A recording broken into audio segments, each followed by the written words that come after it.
Alô? Alô? Alô?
Boa noite, moçada. Vamos começar lá, então? O pessoal está chegando aí.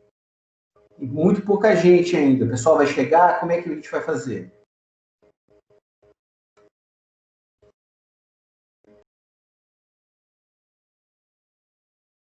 Vocês estão me ouvindo, né? Sim, professor. Estamos ouvindo, sim. Beleza. Tá bom, Se o senhor então. quiser aguardar um minutinho a mais aí, pessoal, não sei. Não, para mim tudo faz. Já são 7h30. Vamos esperar mais uns 5 minutos aí, se o pessoal entra. Para a gente começar. Só vou relembrando com vocês aí o que a gente conversou nas aulas anteriores, para a gente poder retomar aí a nossa conversa. Aqui. Hã? Vamos lá, então. Moçada, para quem está assistindo as nossas aulas aí, a gente está falando ainda sobre penas, né? Agora a gente começou a falar, na aula passada, sobre dosimetria das penas, né? Como que o juiz faz a dosagem da pena, né? Como é que ele aplica, como é que ele se orienta no momento que ele vai fazer a dosimetria da pena. Bom, eu deixei para vocês também um resuminho lá, um material no Moodle, né, um resumo bem objetivo, não é longo, pedindo para que você pudesse ler para a gente poder dar andamento aí a essa conversa que nós estamos levando aí com vocês. E na aula passada eu falei para você, até o material que está disponível lá para você no Moodle, você vai encontrar lá que o nosso sistema, aí, o artigo 68 do Código Penal brasileiro, né, o artigo 68 do Código Penal, coloca lá, ou nos coloca o chamado critério trifásico de fixação de pena, né? Então, para quem leu aí o resumo que a gente deixou para você, logo no resumo eu já começo dizendo assim, né? O sistema trifásico de fixação da pena, adotado pelo Código Penal, que deve ser obedecido pelo juiz de direito na imposição da pena a ser aplicada ao réu, né? Artigo 68 do Código Penal. Essa ideia do critério trifásico, né, essa ideia que a gente começou a falar com vocês, ela tem relação com o chamado princípio da individualização da pena. Lembra que eu falei para você? Falei para você que a ideia da individualização da pena, do juiz individualizar a pena, ele necessariamente tem que obedecer esse critério e tem que justificadamente discutir cada uma dessas fases que a gente também disponibilizou lá para vocês. Eu acho que eu tinha falado só sobre a primeira fase, né, a primeira, segunda, não me lembro, mas na primeira fase, né, a gente deixou um quadro para você aí, né, que é a fixação da pena base, né, com as chamadas circunstâncias judiciais.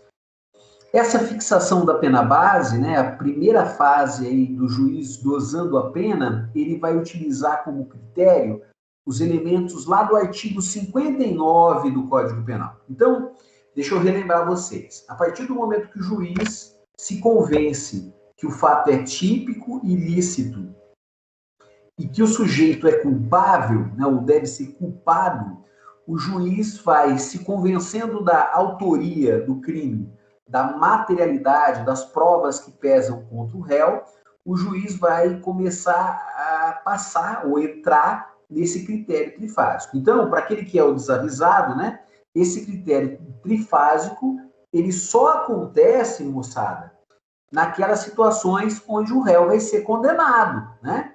Se o réu for absolvido, nós não vamos ver a aplicação do artigo 68 do Código Penal. E a partir do momento que o juiz começa a aplicar a pena, ele vai partir lá do crime simples, do crime qualificado, né? Você já deve ter visto aí no Código Penal seu que o crime tem uma pena mínima e uma pena máxima, né? De 4 a 10, de 6 a 20, de 12 a 30, né? De 1 a 4, né? Todo crime tem uma pena mínima e ele tem uma pena máxima, né? Todo delito é dessa forma. E aí o juiz se convencendo, né, de que o réu merece uma punição, uma pena, uma aplicação de pena, a primeira fase que o juiz vai partindo da pena mínima, ele vai avaliar na fixação da pena base, né, no primeira avaliação, no primeiro critério de valoração, ele vai olhar todos aqueles elementos que nós denominamos de circunstâncias judiciais, que estão descritas no artigo 59 do teu Código Penal. E quais são essas circunstâncias judiciais, né, do artigo 59? Então, você vai ver lá no artigo 59, é um artigo muito importante. Ele fala sobre a culpabilidade do réu, ele fala sobre os antecedentes do réu, ele fala sobre a conduta que o réu tem no meio social, a conduta social, ele fala sobre a personalidade do réu, ele fala sobre os motivos que levaram o réu a cometer o crime, né? As circunstâncias como o crime foi praticado, as consequências que esse crime gerou, o impacto que isso gerou, bem como o comportamento da vítima. Essas 8 circunstâncias judiciais, o juiz vai logo de cara verificar se elas são favoráveis ou não são favoráveis. Se elas forem desfavoráveis, o juiz vai, na verdade, aumentar um pouco a pena. Ele vai partir do mínimo e vai aumentar de 1/6, de 1/3, de 6 meses, de 1 ano, né? E esse aumento, né, vai depender de quais são essas circunstâncias, né? E, eventualmente, quantas são essas circunstâncias. Então, o juiz vai, num primeiro momento, avaliar a fixação dessa pena base, né? Analisando as circunstâncias judiciais que nós conversamos com vocês. Bom, essas circunstâncias judiciais, né? Elas estão também aí, né? São chamadas de inominadas, né? E eu deixei para você aí no seu material, você vai ver aí que, por exemplo, a culpabilidade é o grau de reprovação da conduta, né, em face da prática do crime e das características também pessoais do criminoso, né? Os antecedentes dele, né, verificando, inclusive, que a ideia da reincidência ela não é avaliada nessa primeira fase, tá? A reincidência é uma agravante, ela é verificada na segunda fase de aplicação de pena. A conduta social dele significa analisar se ele tem trabalho, se ele tem família, né? Isso é um elemento importante também para o juiz avaliar, nessa primeira fase, se as circunstâncias judiciais permitirão que a pena permaneça no mínimo legal ou, eventualmente, que ela tenha um aumento, né? A personalidade dele, né, sua índole, né, o seu perfil psicológico e moral, né, os motivos que levaram a cometer o crime, né, isso é importante porque, dependendo da situação, isso também pode gerar um impacto, né, as circunstâncias que o crime foi praticado, né, tempo, o objeto, o local da infração, as consequências, né, como é que o bem jurídico penal foi lesado, qual foi o impacto que isso gerou perante a sociedade, e Último elemento, a última circunstância judicial é o comportamento da vítima, né? Se ela estimulou ou não, né? A questão da vitimologia aqui também vem no momento dessa primeira fase. Bom, é importante, então, pensar nessa primeira fase como pontapé inicial para que o juiz comece a dosar a pena, tá? E ele vai partir sempre do mínimo legal, né? Eu até dei um exemplo na aula passada, e até pedia para você também olhar aí algumas sentenças criminais, por exemplo, do caso da Suzane Richthofen, né? Dos irmãos Cravinhos, né? Casos criminais onde o juiz ele faz essa avaliação ponto a ponto, né? Logo eu vou deixar para vocês aí um exercício para que você possa ver comigo, né? Para que a gente possa verificar como que isso é feito, muitas vezes, na prática, né? Mas no caso lá da Suzane, você vai ver o juiz fazendo isso, né? Fazendo a aplicação da pena, analisando as circunstâncias judiciais, tanto para a Suzane quanto para os dois comparsas, né? Para os irmãos Cravinhos. Você vai perceber que, inclusive, as penas dessas pessoas, já que eles cometeram crime em concurso de pessoas, ficaram em patamares diferenciados. Bom, nesse sentido, então, logo avaliando essas questões, o juiz vai estabelecer, buscar o que nós chamamos de segunda fase da aplicação da pena, que são as chamadas circunstâncias judiciais, né? E além das circunstâncias judiciais, né, nós temos nessa segunda fase as atenuantes e as agravantes. Essas atenuantes, eu falei para vocês, cheguei a ler, elas estão lá no artigo 65 e 67 do Código Penal. Então, no que o juiz pode atenuar a pena? Então, olha que interessante. Se o jovem tiver entre 18 e 21 anos, na data em que o crime foi praticado, ou se ele for maior de 70 anos, na data da sentença. O desconhecimento da lei pode gerar também um abrandamento da pena, né? Uma atenuação da pena. Ter o criminoso cometido o delito por motivo de relevante valor moral, social, né? Interesses que eventualmente são da coletividade, ter o agente procurado, né, por sua espontânea vontade e com eficiência, logo após o crime, evitar ou minorar as consequências dele, né, inclusive até reparando o dano. Inclusive é bom relembrar aqui o artigo 15 do Código Penal, ter o agente cometido o crime mediante coação, ter confessado, né? Então, o artigo 65 e o 66 do nosso Código Penal estabelece situações onde o juiz, depois da primeira fase, avaliando a segunda fase, ele vai perceber e analisar se tem alguma situação que pode atenuar a pena do criminoso. Ainda nessa situação, ainda nessa segunda fase da dosagem da pena, eu falei para você na aula passada, que também tem coisas que agravam. Uma das principais agravantes de pena é a reincidência. Então, olha que interessante. A reincidência, ela é avaliada na segunda fase de aplicação da pena. Ela está lá no artigo 63 do seu Código Penal e ela também está no artigo 61, inciso 1º. Fala o seguinte, né? O que é a reincidência?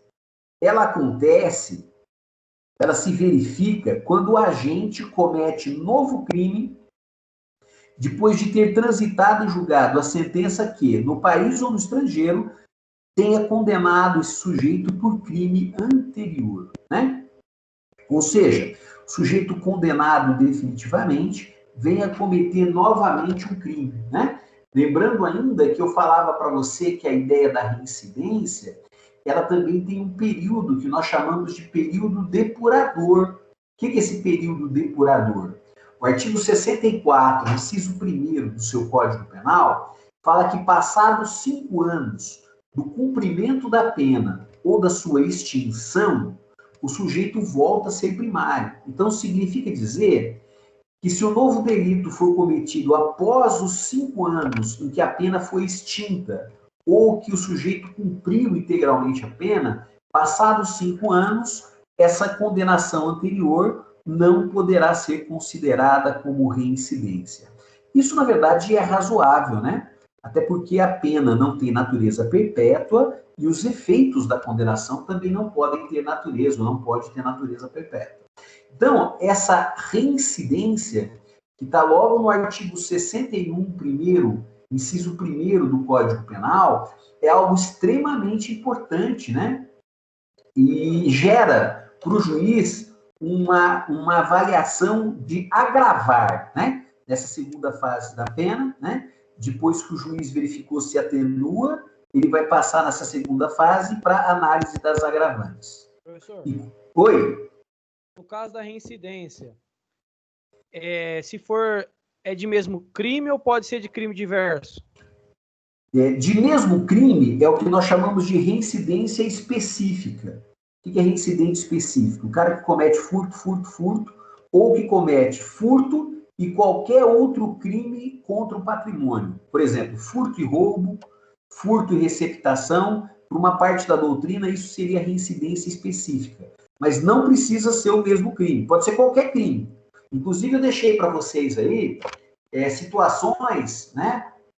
Às vezes o sujeito cometeu um crime no Brasil ou no exterior e comete qualquer outro crime aqui no Brasil, né?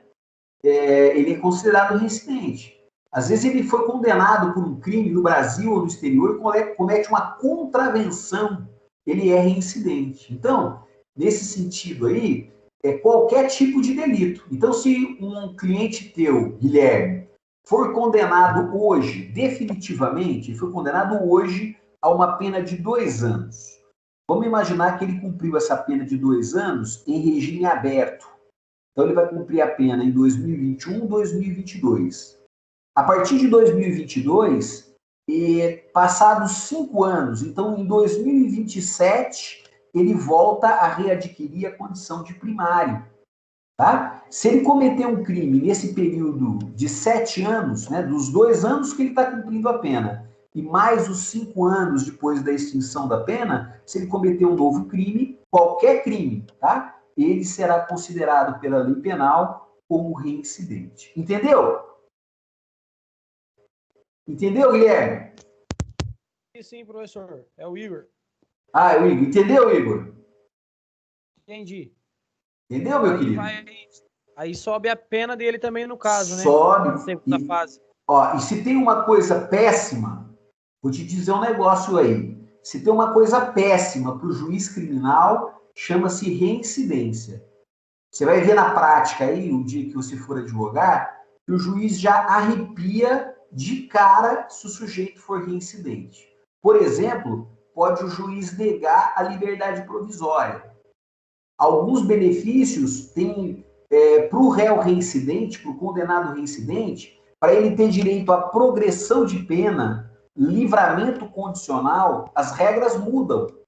O período para ele ter benefício dentro da penitenciária muda totalmente. Então, o efeito da reincidência é um efeito muito ruim, é uma agravante, e é uma agravante muito ruim para o seu criminoso, para o seu cliente que é criminoso. Inclusive aí, Igor, eu deixei para você... eu deixei aí, meu querido, situações onde os efeitos da reincidência... Então, se você procurar aí na página 12 do material, você vai ver lá que, além de constituir uma agravante, a reincidência, ela gera várias outras consequências.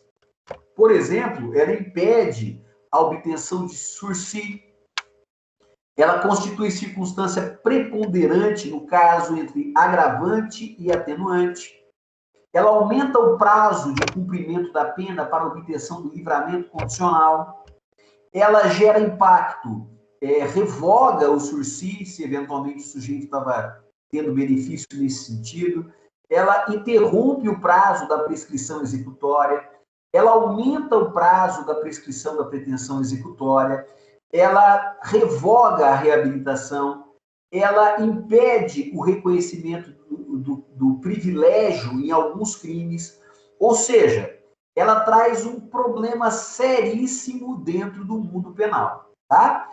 Então, inclusive agora, no acordo de não persecução penal, né, que é a novidade com o pacote anticrime, a reincidência também tem o seu lugar reservado aí. Então, eu deixei para vocês aí, nesse resuminho que eu disponibilizei para vocês, 3 ou 4 pagininhas sobre a ideia da reincidência, sobre o que eu estou falando aqui, né? Aquele sujeito que foi condenado e, no espaço de tempo, ele volta a cometer novo delito.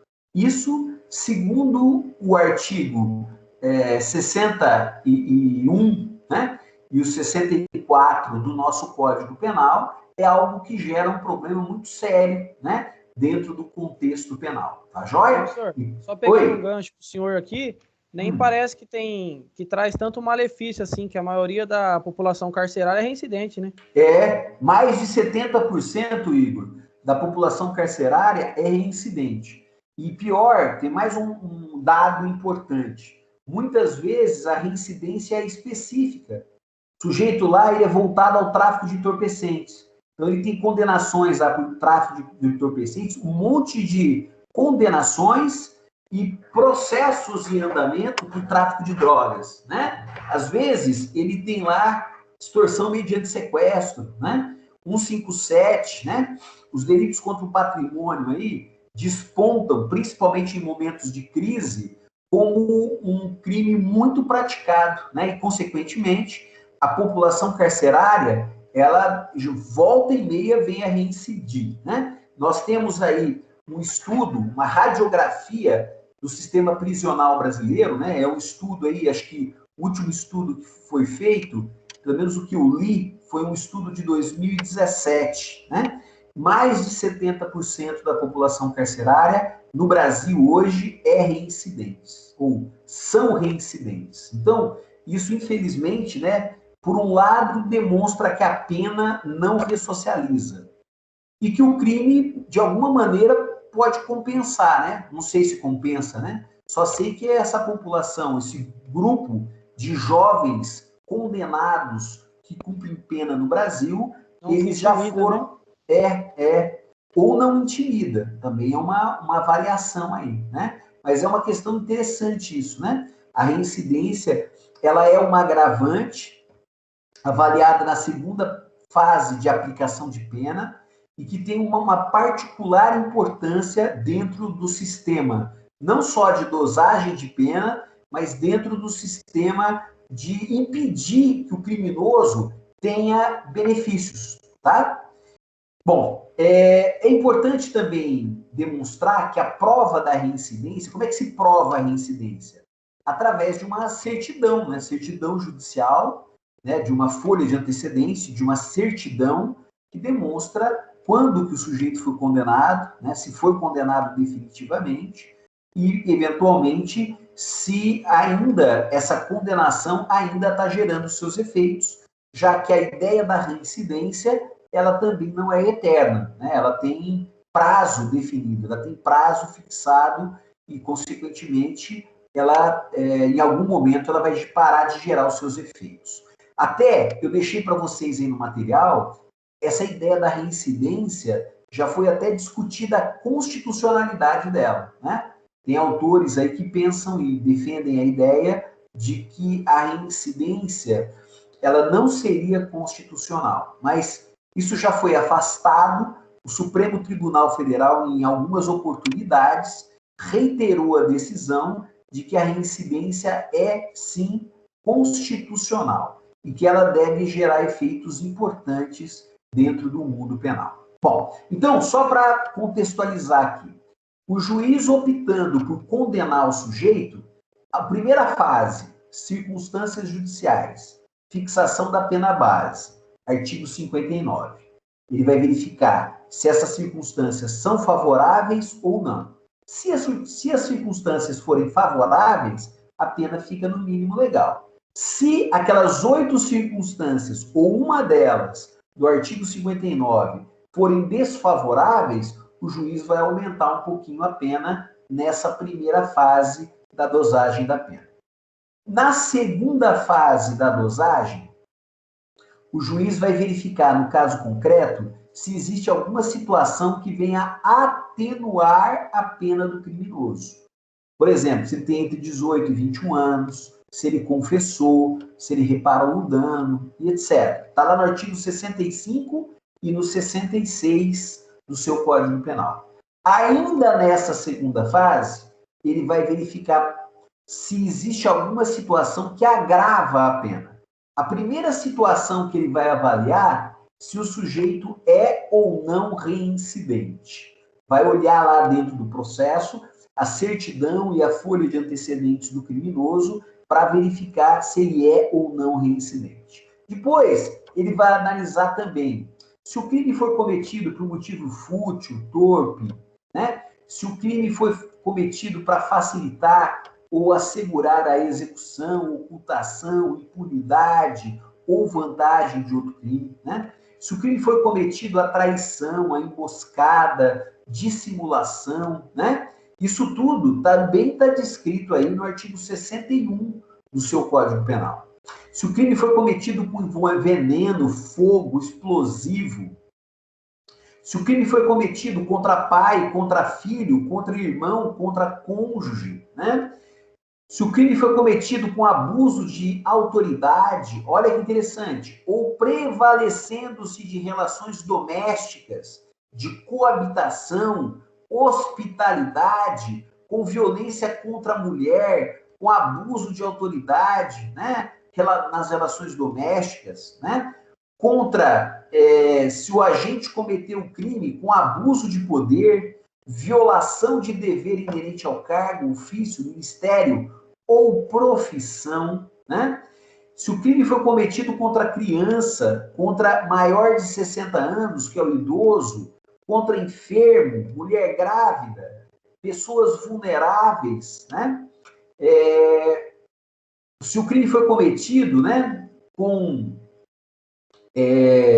em várias calamidade pública, inundação, naufrágio, se o crime foi cometido, eventualmente, com relação ao estado de embriaguez pré-ordenada, lembra que eu falava para você, lá no primeiro semestre, que o sujeito se embriaga para ter coragem em praticar o crime? Que isso, na verdade, não melhora a condição dele, mas só agrava a pena. Então, todas essas situações que eu acabei de narrar para vocês, do artigo 61 do Código Penal, são situações que agravam a pena. Além do artigo 61, também agrava a pena quando o crime é cometido com mais de uma pessoa. É o que a gente chamava lá no primeiro semestre de concurso de pessoas. Lembra disso? Artigo 29 e 30 do Código Penal. Então, se você olhar o artigo 62 do seu Código Penal, você vai perceber que nessas situações também vai agravar a pena quando o sujeito pratica o crime com coautoria ou, eventualmente, com participação. Bom, então, primeira, segunda fase. E a última fase, Cláudio? A última fase, o juiz vai avaliar se tem causas de aumento e diminuição. Presta atenção no que eu vou falar, ó. No mundo penal, então, atenuante e agravante é diferente de diminuição e aumento. São palavras diferentes com efeitos diferentes na fase da dosimetria da pena. Importante dizer para você que nessa primeira fase e na segunda fase de dosagem da pena, o juiz não pode ficar nem abaixo do mínimo e nem além do máximo. Então, se o sujeito está cometendo um crime lá de furto, que a pena é 1 ano e o máximo é 4, nessa primeira fase que eu falei para você, o juiz analisa as circunstâncias judiciais, e na segunda fase, que ele analisa as atenuantes e agravantes, o juiz tem que ficar entre 1 e 4 anos. É só na última fase de aplicação da pena que o sistema penal permite que o juiz fique ou determine a pena abaixo do mínimo legal ou acima do máximo permitido. Bom, e aonde que eu encontro essas causas de aumento e diminuição descritas aí no artigo 68 do nosso Código Penal? Elas vão estar dispersas dentro do sistema penal brasileiro. Por exemplo, a tentativa, você já estudou que o crime pode ser tentado ou consumado. A tentativa é uma causa de diminuição da pena. Por que é uma causa de diminuição? Porque o juiz pode reduzir a pena de 1 a 2/3. Então, a tentativa permite ao juiz que ele aplique uma pena menor do que o mínimo legal. Da mesma maneira, se você for olhar lá na parte especial do Código Penal, por exemplo, no artigo 127, o crime de aborto. Lá no artigo 127, no aborto, fala assim, ó, no crime de aborto, a pena será aplicada em dobro se ocorrer a morte da gestante. Então, significa que nessas situações, o juiz pode aumentar a pena no dobro.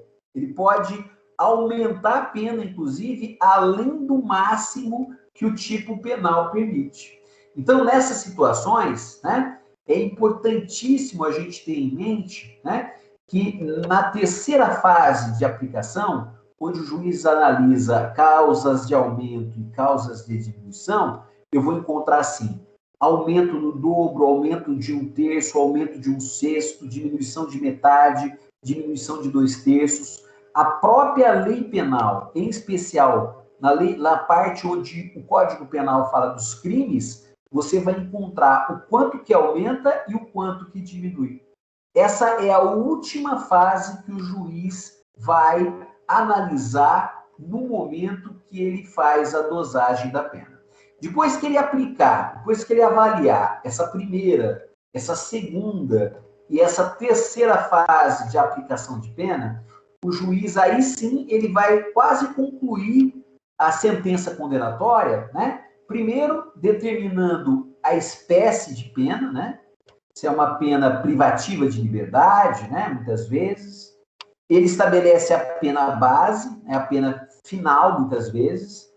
Ele coloca lá o regime inicial, se é o fechado, se é o semiaberto, se é o aberto.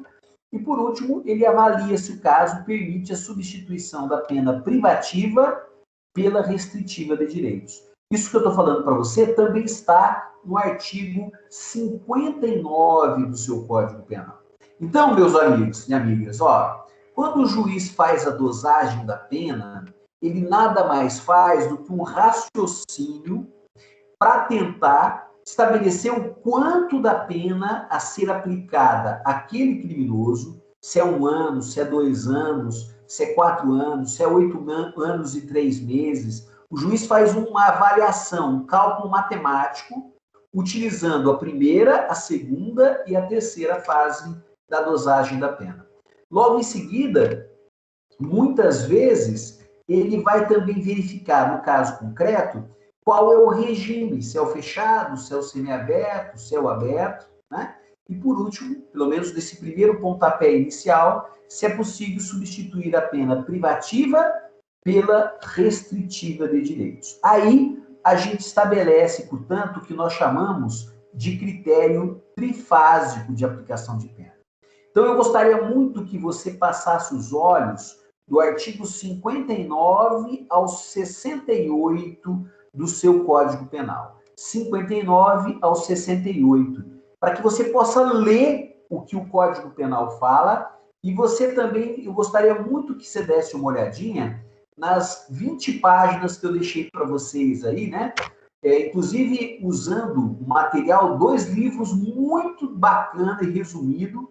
Um que é o Guilherme de Souza Nutti e o outro que é do Vitor Eduardo Rios Gonçalves, tá? São 2 livros que constam lá da biblioteca digital, que você pode, inclusive, olhar lá na página da FEMA, na biblioteca digital, para que você possa verificar. Eu deixei aí para vocês uma decisão, uma aplicação de pena no caso da Suzane Richthofen, tá?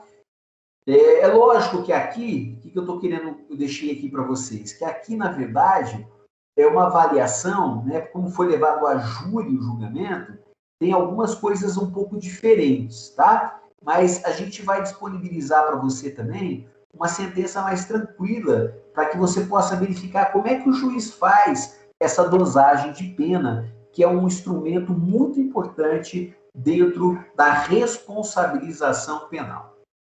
Dúvida, meu povo? Questões, perguntas? Eu não tenho nada, professor. Não, professor, Moçada. tudo tranquilo. Só agradecer aí, porque esse material ajuda bastante, viu? Dá uma lida, então, professor.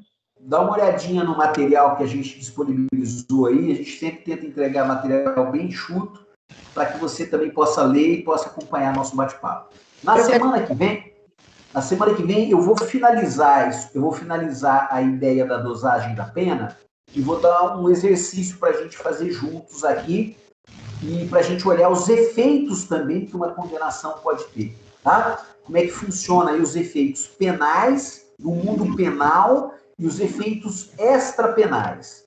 Para a gente olhar lá o artigo 91 do Código Penal Brasileiro. Tudo bem, então? Professor. Oi. Interessante que, obviamente, ajudar a pena, porque assim, o senhor lembra que, no caso, nós não temos que fazer as coisas se fossem benéficas para o réu? Não, Eli, não necessariamente, né? Não, deixa o professor entender o raciocínio. Lembra que o senhor estava falando assim, que vai olhar se a pessoa é idosa, se a pessoa, tipo, tá grávida, se a pessoa, se foi à noite, se foi isso, né? Essas coisas que tudo vai agravar mais a pena. Nada vai... a pena já era, exemplo, 10 anos. Mas com esses fatores, tudo isso vai agravar mais a pena. Mas se não olhasse isso, deixaria só uma quantidade certa de anos. O réu não pagaria mais anos, entende? Mas aí, Ellen, não teria o princípio da individualização da pena. Isso. Na verdade, teria...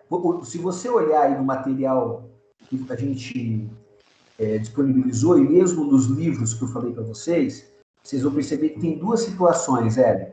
O critério de pré-fixação, então fala assim, furto 10 anos, roubo 12 anos, homicídio 20 anos. Se o nosso Código Penal fosse assim, ele não daria essa ideia de individualização. Porque o que você coloca aqui são situações interessantes. Mas da mesma maneira que você está dizendo, isso pode beneficiar como pode desfavorecer. Às vezes... Na verdade, deixar mais humana a pena, né? Tipo assim, analisar caso por caso, né? Isso aí. Por isso, filha, que na área penal é importante que o juiz analise com muito carinho a dosagem da pena, porque a dosagem da pena é o quanto que o cara ou vai ficar preso ou não. Na verdade, é uma situação que tem que ter muita atenção, porque a pena pode ser injusta, pode ser desigual, ela pode violar esse sistema que eu acabei de falar para vocês, esse sistema trifásico, e se o juiz não respeitar esse critério trifásico, a pena é nula. O tribunal vai mudar a pena, reduzindo ou anulando a sentença. Tá? Entendi, professor. Não, eu estou acompanhando o material do senhor aqui, eu imprimi tudo, só para ficar assim claro, para a gente ir discutindo sobre. Eu até achei que essa condenação da Suzane, ela estava mais fácil, porque teve um ano que nós fizemos um trabalho com os alunos aí, e o pessoal trouxe a condenação integral, mas do jeito que está aí, ela está meio confusa. Eu vou trazer uma sentença mais fácil, para que vocês possam ler, a gente possa ler junto na próxima aula, a gente ver como é que o juiz faz esse encaixe, para a gente poder até fazer um exercício aí, para ver quanto que vocês aplicariam de pena num caso concreto, tá bom? Tá joia, professor. Não, mas como, eu não sei quem falou, mas o material é muito bom, a gente vai lendo, vai clareando a mente, vai ajudando a compreender, é ótimo. É uma pena que a gente não pode se encontrar, né? Eu confesso para você que é difícil, essa aula online é difícil porque a gente não sabe até que ponto está indo a coisa, né? Mas não tem outra alternativa. Enquanto não descobrirem uma vacina, a gente vai continuando aí tocando a nossa vida. Tá bom? Tá bom, professor. Muito obrigado, viu? Nada, querida. Um beijo, fique com Deus, tá bom? Até a semana que vem aí a gente está disponível. Outra coisa, parece que deu um problema, eu não sei se é no Teams, não sei se o pessoal que é representante de sala avisou vocês. parece que as aulas estão ficando gravadas só 21 dias. Então, eu vou tentar jogar lá no YouTube também a aula, tá? Mas se você é mais atento, já baixa a aula, tá? Que a gente deu aqui e já tenta guardar aí no teu arquivo de computador para disponibilizar para os teus amigos aí, para não ter problema de você não ter depois acesso a essa aula. Eu vou tentar, na medida do possível, disponibilizando essas aulas no YouTube aqui, a partir de agora, tá? A partir dessa semana, a gente vai tentar deixar disponível lá, já que nós estamos tendo um problema aí com o Teams, tá? Tudo bem? Beijo para vocês, então. Até semana que vem. Professor. Obrigado, professor. Nada. Boa semana aí. Obrigada, Professor. Até semana que vem. Tchau. Tchau. Obrigada, professor. Boa noite. Nada. Até semana que vem.